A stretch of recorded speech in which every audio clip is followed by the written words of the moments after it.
David Casa laqa deċiżjoni tal-awtoritajiet Torok li jaqgħu l-akkużi kontra l-ġurnalista investigattiva Pelin Unker f'wieħed mill-każijiet li qed tiffaċċja.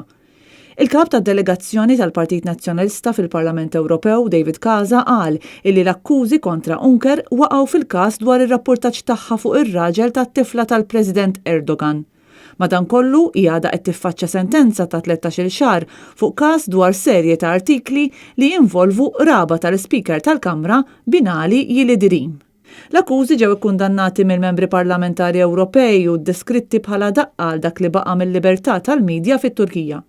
Il-membru parlamentari Ewropew David Casa ilu xxuri kampanja għal Unker u deskriva l-atti kontra l-ġurnalista bħala krudili u intollerabbli.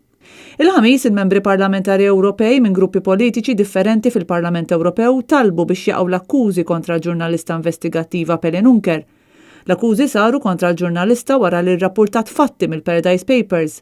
Dawk li resqu dawn l-akkużi rrikonoxxew li dak li rrappurtat Unker kien korrett.